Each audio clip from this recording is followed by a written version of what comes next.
Okay, so I wanted to take the next hour to finish the vocabulary that will be most useful to you as you consider the energetic patterning of restorative yoga according to Ayurveda. So you know that we've been through the 5 elements so far. What's left are 6 more terms, the 3 gunas and then the 3 doshas. And then if I have time in the last section of this part of the presentation, what I'd like to do is begin to give some indication of how we approach constitutional typology, okay? With some examples, and maybe even some questions, obviously some questions and feedback from you guys. But let's start with the gunas. I used the subtitle in the presentation for the elements of what flesh is made of, or what the flesh is. When we're speaking of the gunas, we're really speaking about feelings and the experience of our ecology, not only our internal ecology, but our relational ecology. And when we speak of the gunas, we're speaking of 3 interweaving moods of life. So I'll give a general sense of what I mean by moods. The threefold structure is one of gravity, urge, and resolution. These are my translations for, in order, Tamas, Rajas, and Sattva. Often the terms aren't translated because it's difficult to translate them, but I've made my best shot here. Gravity, urge, and resolution. They're 3, as I said, interweaving and inextricable textures of experience that rise and fall with every action and period of time. We'll be speaking of them as though each one can predominate within a certain sequence of an action, or at a particular time of day, or under a particular psychological context. But it's kind of abstract and a little bit false to say that they can be pulled apart or isolated one from the other. In truth, all of your experience is going to be an interweaving and an almost sort of indefinable interweaving between gravity, urge, and resolution. The word itself, guna, is often translated as binding, or more particularly, threads that bind. And there's 2 views of this within Indian philosophy. And one of the things that, if you've been studying yoga for a while, you're probably aware of is that Indian philosophy is plural. So write that down and underline it, and then if you come and see Carlos Pomeda in a couple of weeks, you can underline it again. Indian philosophy is plural, meaning for every idea that is presented, there are multiple perspectives, often perspectives that are contradictory. So I'm going to give you 2 contradictory perspectives on the threads that bind, on the meaning of the gunas. So one of them, I'll just focus on the word binding. One of them is from what's called the nivritti perspective. Vritti means turning, and nivritti means to turn away from. And for that whole branch of yoga philosophy that desires to turn away from the excess agitation of worldly life, the goal with regard to the gunas is to get them to stop or to go away or something like this. That somehow, in fact, Patanjali mentions quite clearly within Yoga Sutras that the source of the turbulence within consciousness is a kind of suffering that's produced by the unending argument between these 3 energetic forces. So he proposes at one point that, I think he says, for the wise person, life is unendingly filled with sorrow because of the internal argument of the gunas. And he says a number of other things. So that's one very particular perspective. The Bhagavad Gita says pretty much the same thing. It suggests that, Krishna suggests that the calming of the gunas is the ultimate goal of yoga, up to and including their disappearance.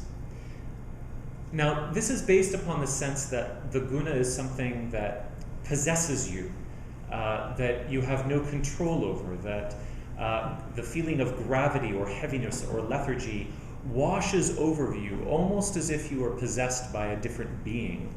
And that urge was also a kind of possession, something that you weren't willing, but it provoked your own sense of will, but it seems to have you by puppet strings. And then sattva would be the most beneficial of the possessions, the sweetest of the possessions, but it's still something that is in control of you, that somehow you want to go beyond. Well, that's one perspective on the gunas. And then the other one, which I'll just admit I'm more fond of, is called the pavriti perspective. So vritti again means turning, and pavriti means turning towards. And this is the perspective that's adopted by most of the hatha schools and the tantric schools. And the notion is that the gunas are your binding to life itself, the way in which you know you're alive. And I would say binding to the blissful wonderment of change. So whereas the nivritti perspective gives this sense of you're possessed and overtaken by the gunas, the tantric perspective gives this sense that you are enchanted by these energies. And therefore, it's actually lovely to surrender to them, but then to also understand their qualities, and then to enter into dialogue with them, and then to move perhaps towards engineering more of one and less of the other two. So we'll get to that. So let's begin with gravity, and ask questions when you need to, okay? Gravity, the Sanskrit word is tamas. And some details, go ahead.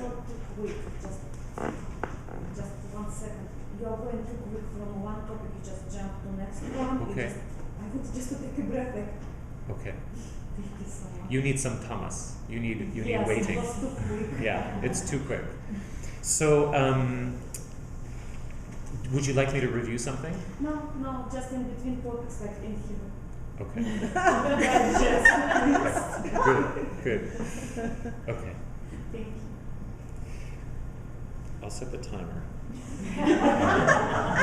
More comes of four in here.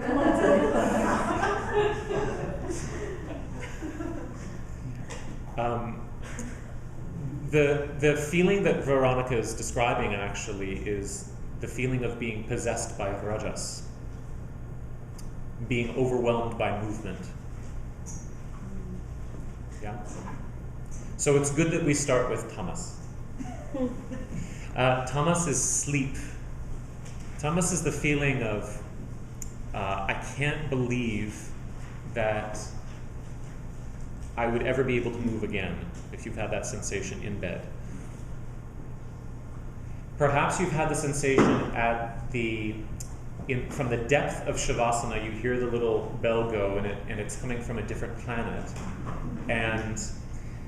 And maybe the instructor asks you to begin to broaden your breath or to move the fingers and toes just a little bit. And there's a sense in which the thought occurs to you that it would be impossible to do that. Like it would be literally impossible to ever move again. That would suggest that you are under the full possession or the full enchantment of tamas.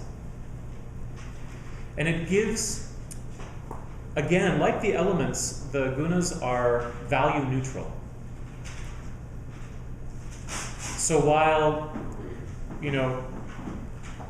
Krishna specifically has many negative things to say about tamas within Bhagavad Gita, from a more of a natural science perspective, there are uses to tamas. In the deepest part of your sleeping life, you are enchanted by tamas, and everything stops. You're reduced to complete autonomic function, and time itself comes to a halt. And there can be a feeling of spaciousness within that, although you're, for the most part, unaware of it. For the most part, we speak of tamas as being a feeling, or invoking a feeling of compression or density. But certainly it involves waiting. The pause. There is nothing happening. There's no story. And during that waiting, there can be the feeling of regeneration, or there can be the feeling of stagnancy. So regeneration or stagnancy. And then in terms of emotional feeling, tamas can invoke either a kind of blank, deep, thick, neutral, unnameable relaxation, or sometimes it's also described as having a kind of lethargy or melancholy at its root. Okay? So things that sink. Tamas has been described as nondescript, but then also it's been described as a kind of sadness, a sadness of things that sink. So where will you use this? We're still on tamas. In restorative.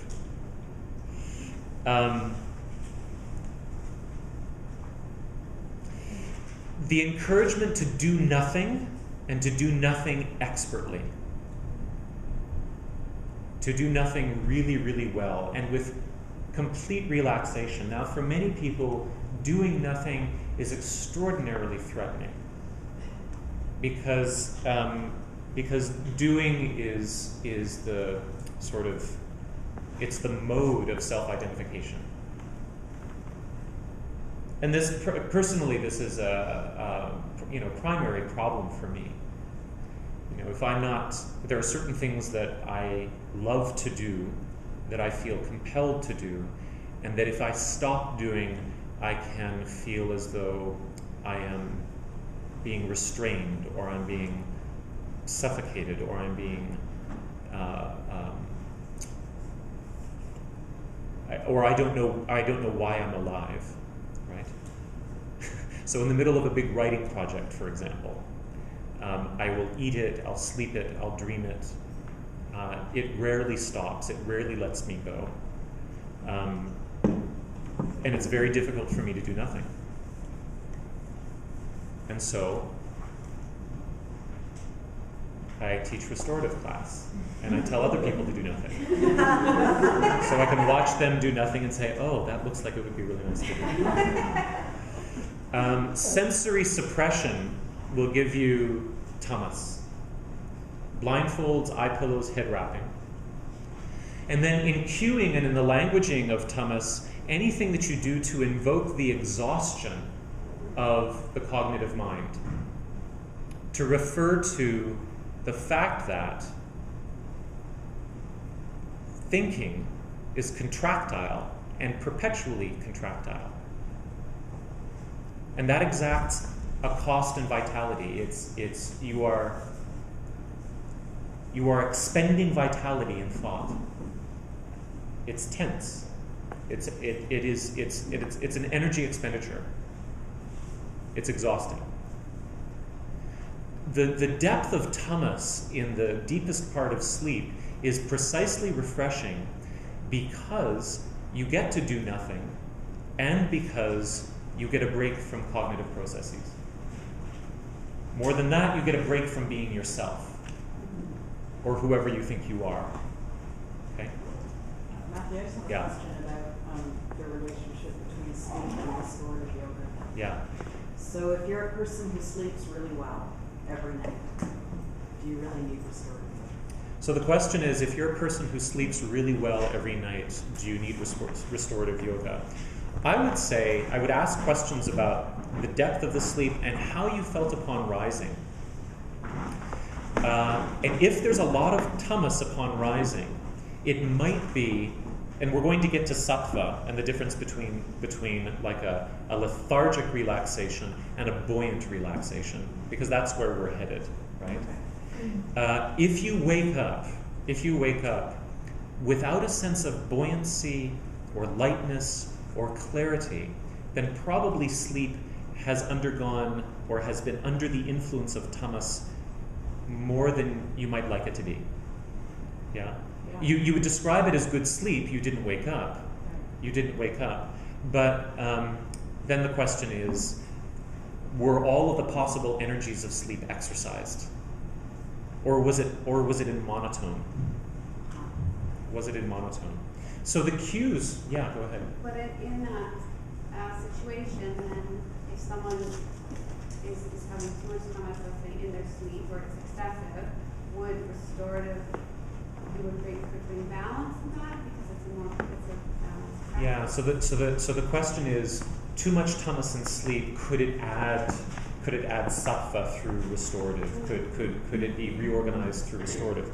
To the extent that the person can learn to relax and to float and to be buoyant, that part of training, I would imagine, would be balancing. Of course, the direct antidote to tamas is rajas, which is vigorous movement. Right, that's what I was. Yeah, so that's where we're headed. So the cues for using tamas within restorative yoga may be let the mind sink and slow down,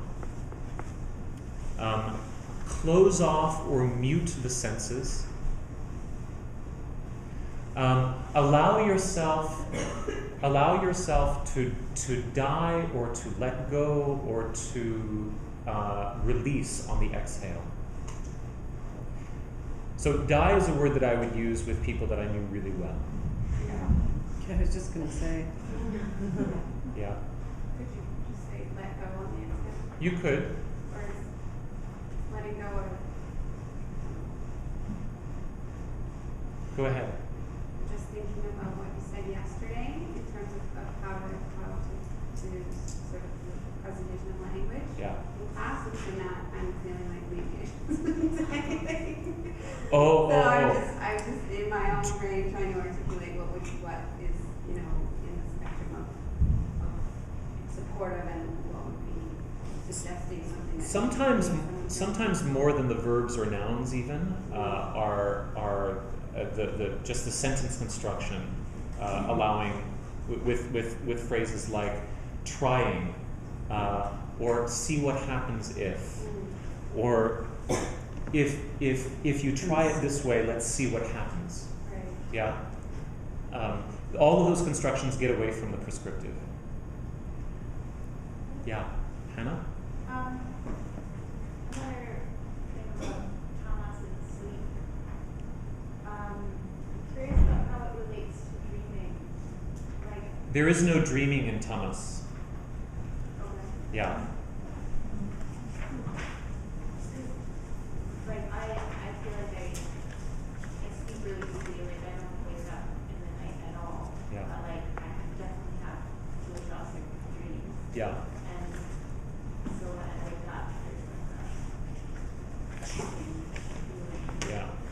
So even though I'm not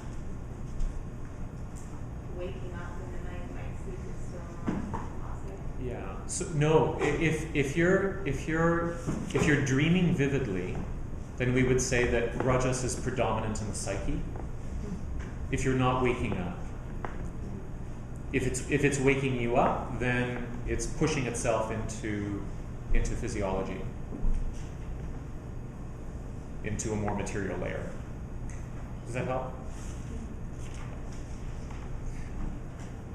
Yeah. I had a question about that one sentence you had about invoking exhaustion.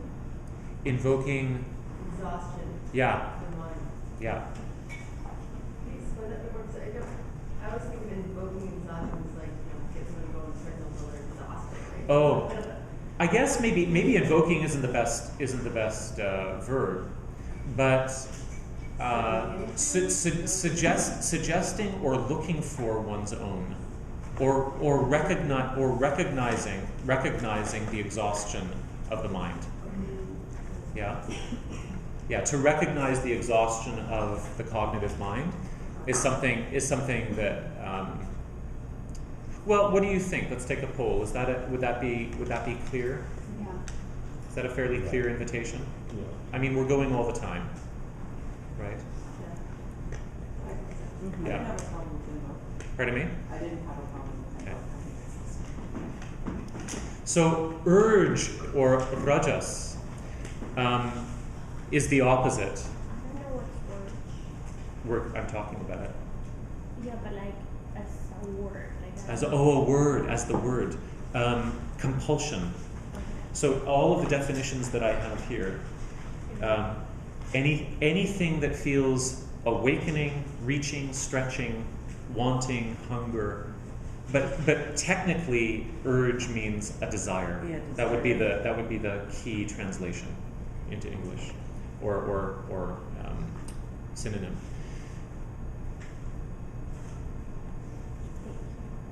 So I'll just skip to the last point. Rajas is what we most wish to calm during restorative. Rajas always involves a net loss of vitality because it's outward moving. It's outward moving.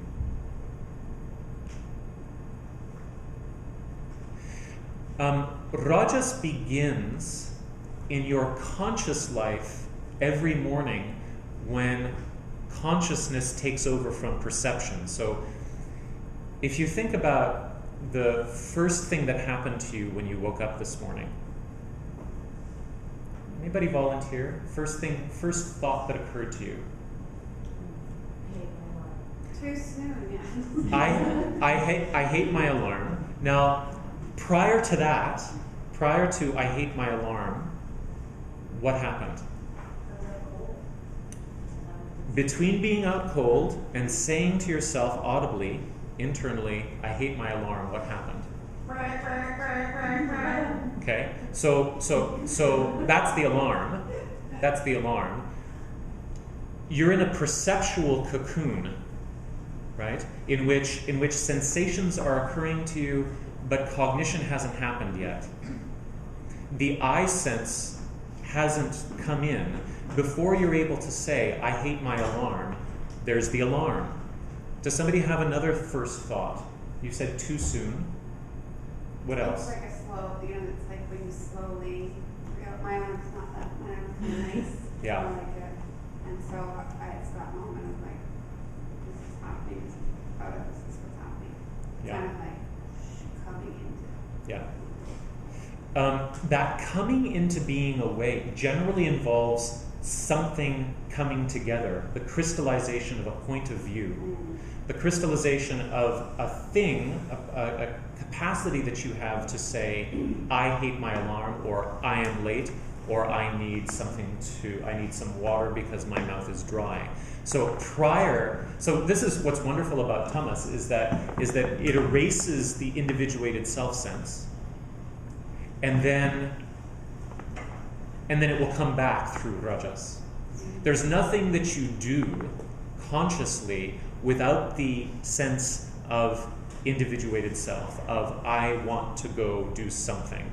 And that's why rajas comprises a net loss of vitality, because the centralization of the point of view needs to go out to do something.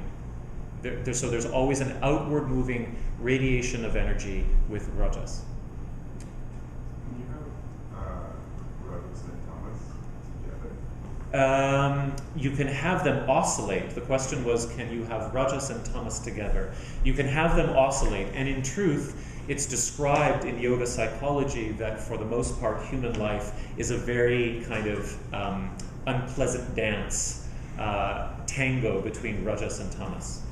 Yeah, with not a lot of time in between for resolution or sattva, which is what we're coming to.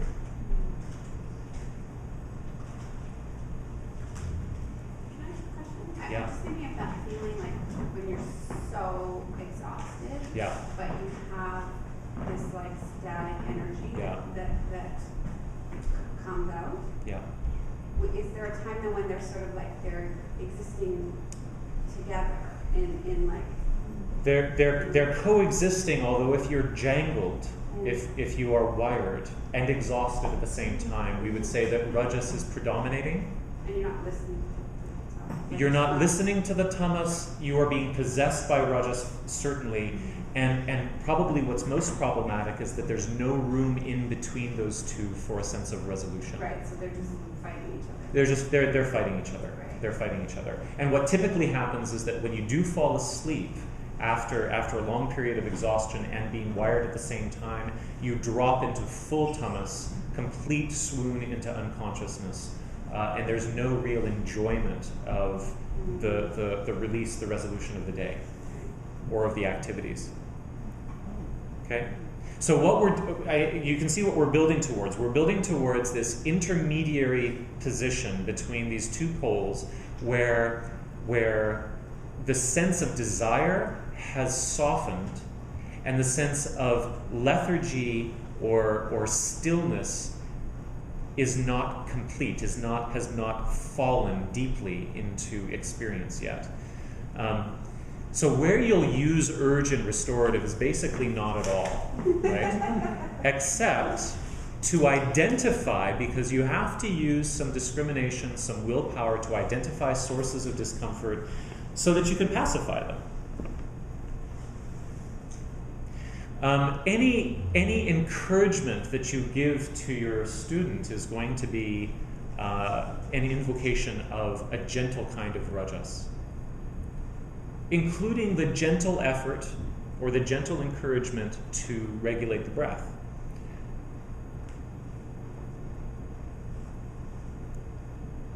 So rajas will have a usage in restorative yoga in the paradoxical sense of getting people to do things so that they can do nothing. Okay? A little bit of action will be required so that no action can ensue. We push something so that it can stop. It can get to a more restful place. Sonia? Where would something like focusing on a mantra or focusing on the divine or setting intention? Yeah, so the question is, where would something like focusing on a meditation object such as a mantra or a divine image or an icon or something like that focus? Every mind focusing technique has rajas to it in the sense that it's trying to accomplish something. The point at which in mantra recitation where you get to a feeling of no one speaking and no one speaking, hearing. Do you know what I'm saying? Like you don't have to, the language is just coming. It doesn't seem to come from will. It doesn't seem to be something that you're efforting or trying to remember. And you can just hear it as if someone else were reciting it to you. Just opening. Yeah. And seeing what comes, what flows. Yeah. Well, at that point, rajas has calmed down.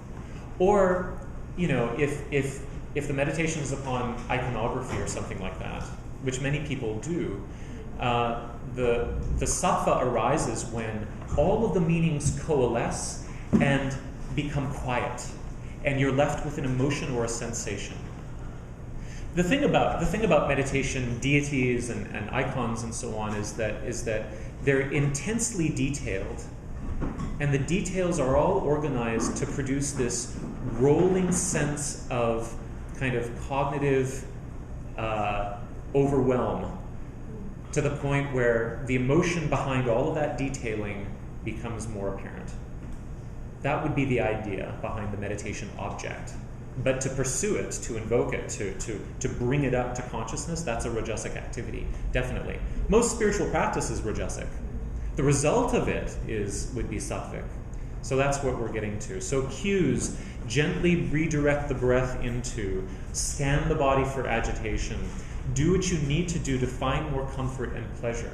Recognize that any invitation or directive that you give like this is is instrumental towards stopping talking, towards stopping communication altogether, towards stopping thinking.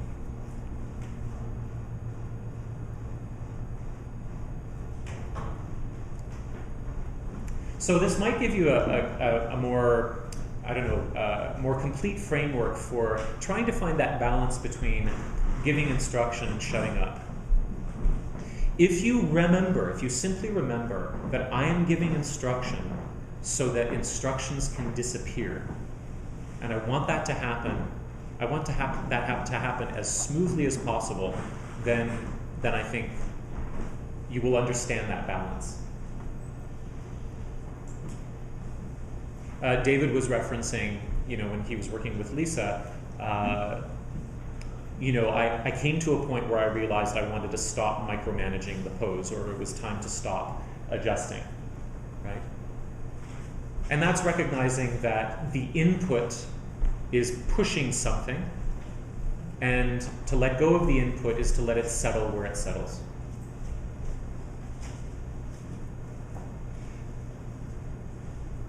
And then we get to resolution. Resolution is the brief, generally brief, satisfaction that comes at the juncture of sameness and change. Sameness being a reference to gravity, and change being a reference to urge.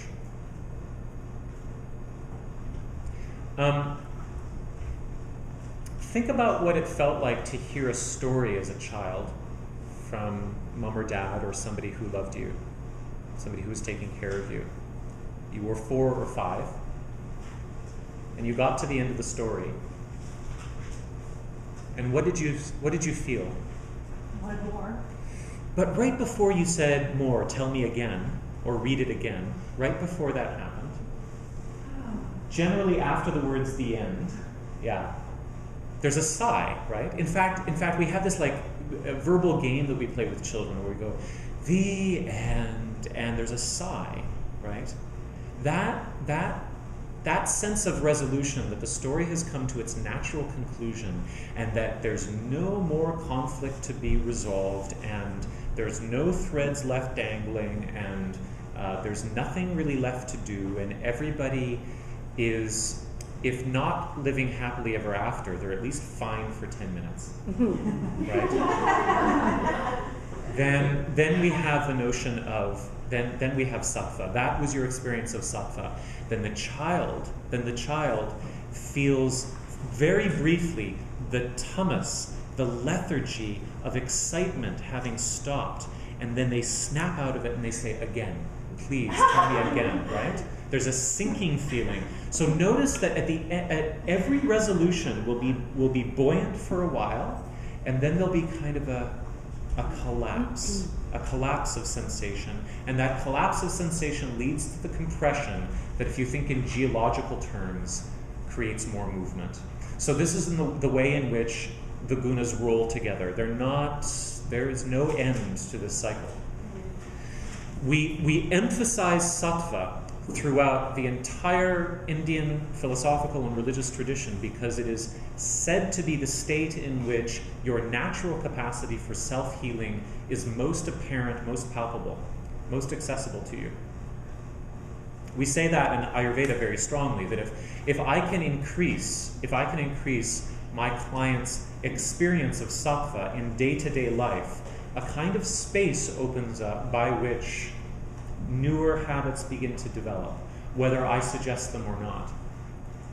So often a standard question that I would ask in consultation would be, when do you really feel resolved and satisfied in daily life?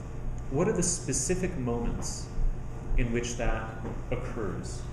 Is it after eating? Is it after putting the children to sleep? Is it after finishing a particular task at work? Does it happen every day? Is it after an intimate conversation? Is it after a moment with a loved one? But does it happen every day? And then I really look for the thing, as small as it is, that really happens every day. And then I say, how can we expand that? How can we imagine that as the center of your self-healing capacity, and then expand that, like increase the envelope in which that can be experienced. Not so that we can become gloating, self-satisfied, lazy people, but so that we can, because it's not all about enjoyment, but for the most part, we have really sort of brief access to satisfaction. Courtney?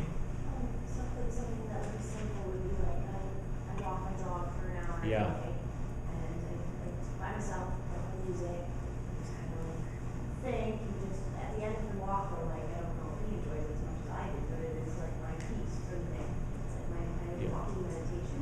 Yeah. Would that be? Absolutely. The feeling that you have, the important thing to me about the dog walking story is that it's the feeling that you have when you come home. And if you sat down for a moment and doggy lies down at your feet, and the openness and the almost blankness of the cognitive mind can be extended, we would say that you were massaging your sattva, right? You were juicing it. You were drawing more out of it. Yeah?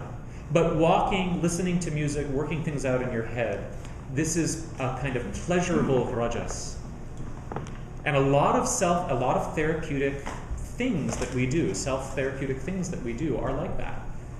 They involve movement and activity and solving problems. Natasha? I guess the gunas can have connection elements and counterparts. Yeah. Like when you're speaking about this, I was just looking back and it made me think of Earth. Telling the story of a child, it's like this full circle. There's a satisfaction. Well, home, the ground. Sattva is actually all of the elements. Sattva is grounded, Sattva is fluid, Sattva is warm and radiant, Sattva is expansive, Sattva is holding everything. Yeah? It's the way in which you feel the elements in their completion. Rajas would be earth element in an earthquake, or water that was turbulent, or fire that was acidic or aggressive. Pardon me? Each mood can hold all five. Exactly. But they're just in different states. Certainly Tamas is earth element and almost earth element exclusively. Yeah. It's compression. There is warmth to it, but it's a very neutral warmth. Nothing's really flowing in Tamas. If there's water, it's still. It's still and cloudy. Yeah, there's a pall, a covering. Okay. So Sattva is also associated with the capacity to be and to feel lovingly watched over.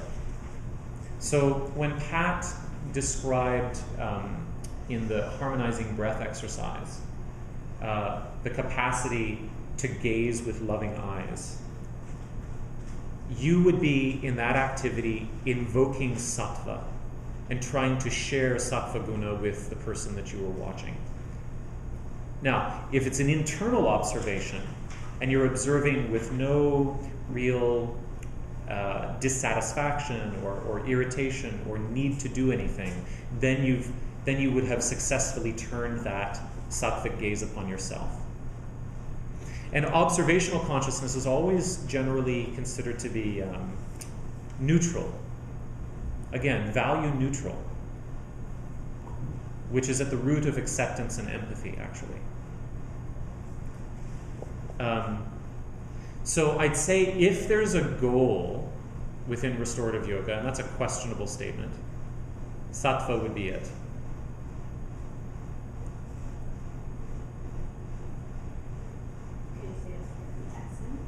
Yeah, sattva would be the essence of restorative yoga. And essence is a good word because it gives the sense that it comes in little drops. It comes in little drops. Honestly, in the space of a restorative class, the most practiced student might feel the buoyancy, the clarity, the brightness, the alertness, and the simultaneous relaxation of Sattva guna for maybe 3 or 4 minutes. And maybe only in certain poses. Okay? But in Ayurveda at least we would say that's what we're moving towards. So in a way I'm raising the bar for you even on this first weekend, which is you can look for the pacification of agitation. You can look for structural comfort and support. You can look for the breath pattern to soften and to lower and to regulate. And you can look for the skin of the forehead to smooth and the facial expression to open. And have you noticed so far that when the face relaxes, the person turns into someone else? Have you noticed that observing your partners? We would often in yoga psychology, there's talk of an original face. They speak about it in Zen Buddhism as well, that underneath your face there is a person of no station, is the quote, I think, from Dogen. And what it means is the person who needs do nothing, who doesn't have any responsibility, who has no calling, who has no rajas. Rajas has been resolved for the time being. Beneath your face there is a person of no station. Sometimes I'll give a cue for, and this might be in Shavasana. Sometimes I do it at the end of a vinyasa class. I'll give a series of cues that allows the students to visualize drawing a line that bisects the face from the crown to the clavicular notch. And then I say, imagine that the entire left side of your face could soften and fall away. This only works prone, right? Sorry, prone or supine? Sorry, supine, yeah. And then I say, and then I'll detail the right side of the brow, the right eyebrow, the right eyelid, the right eye, the right temple, the right upper cheek, the right middle cheek, the right teeth, the right jaw, the whole bit, all the way down, and then the left side of the face I will go to. Now, what generally happens is that I see people turn into children. They turn into very young people. Even if they're young, they turn into younger people. So that's very interesting. When you're doing your observation, look at faces as they release and relax. Okay. So where you'll use resolution and restorative, basically all the time. But your physical circumstance would be primary. If you're working in a clean space, in a light space, in a bright space, in a space that's well appointed with natural materials, you've got a good shot that it's going to be sattvic.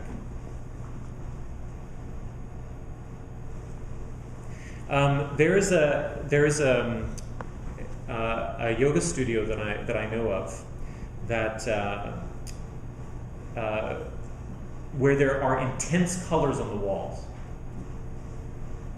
And by virtue of the intense coloring of the walls, the space can probably never quite be sattvic. It can never quite invoke resolution. And especially if the colors are in the yellow, orange, red spectrum, right? Rajas. So think about the space that you're in. Imagine if the story could pause for a moment.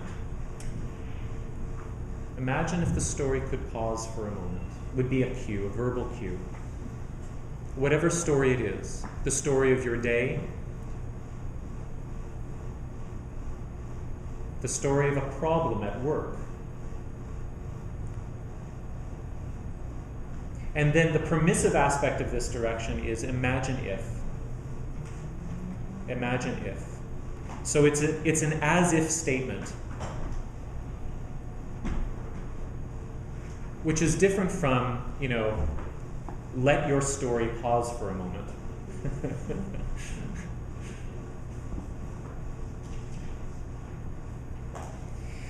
A consistent appeal to find pleasure and mental release would be an encouragement strategy for Sattva.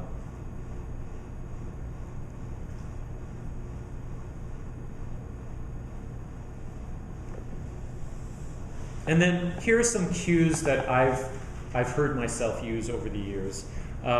Look for the natural pause at the end of the exhale.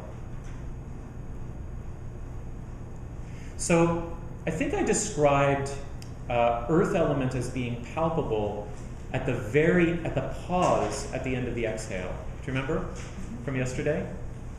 Well, imagine that the pause at the end of the exhale, and this is just a sort of an approximation, but imagine that it lasts for 4 beats. 1, 2, 3, 4. That might be too long for some of you, but you might find that over Shavasana, 15 minutes or so, you come down to that rate.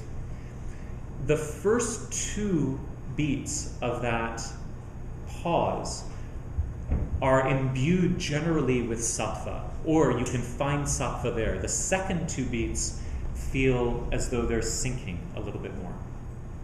Okay? Is that resonant with you guys? So a pause that has buoyancy to it will always begin to sink. And that is Sattva resolving to Tamas. Is it something to resist? No, let it happen. And then use Rajas to think about getting back to Sattva. Put the pause on after the The pause after the inhale, it has like a it can have a floating quality to it, but we would divide. I'll speak about that next weekend when I talk about the pranas, the 5 vayus. The pause at the end of the inhale generally has a centripetal feeling to it, a feeling of gathering energy towards the center, and then the second part of the pause at the end of the inhale has a centrifugal feeling to it. But if you feel as though you're floating, then that's a little bit of Sattva as well. Yeah. And then we'll put sandbags on your shoulders and we'll all be up, we'll all balance out. Yeah. Yeah. What's your thought behind the third cue? The third cue? Oh, imagine that there is another you waiting in calmness, watching you breathe. Any time you invoke observational consciousness, you're suggesting that the person is split. Yeah? And that's kind of a provisional technique towards feeling integrated, right? I mean, we're split in the sense that we're listening to internal voices all the time. What yoga and meditation generally have to offer is an accentuation of that split to begin with, and then an assignment of emphasis to the observational part of consciousness, so that the active part of consciousness, the doer part of consciousness, can be less enthralling. So please understand that one of the paradoxes of yoga is that in heading towards an integrated state, it generally exacerbates or plays upon natural internal divisions. And a natural internal division that you already have is you are listening to somebody talk. And somebody is listening to somebody talk. And if I really asked you, you'd be hard-pressed saying which one was you. So yoga simply says, most of yoga seems to say, and Buddhism agrees, let's flip it. Let's flip it just for a while. Let's see what happens to identify with the thing that's looking, the part of you that's looking. And so when I say, imagine that there is another you, waiting in calmness, watching you breathe, I'm suggesting that I'm anthropomorphizing the observer. I'm making the observer into almost like a loving parent, right? And but I understand that to be provisional. Right. It's a way of speaking of your internal dialogue in a very sweet, healing way.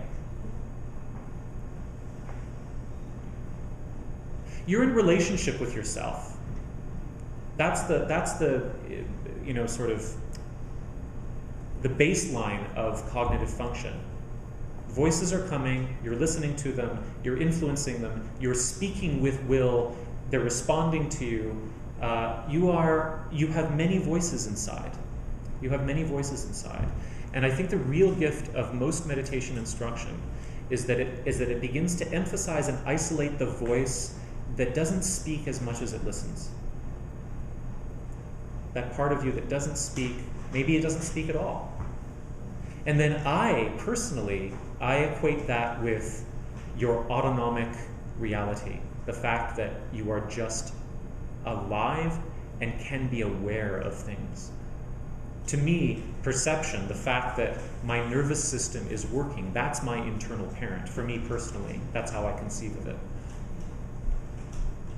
And I can fall back into the arms of that parent whenever I like. That's what gives me great pleasure. The fact that I'm just alive.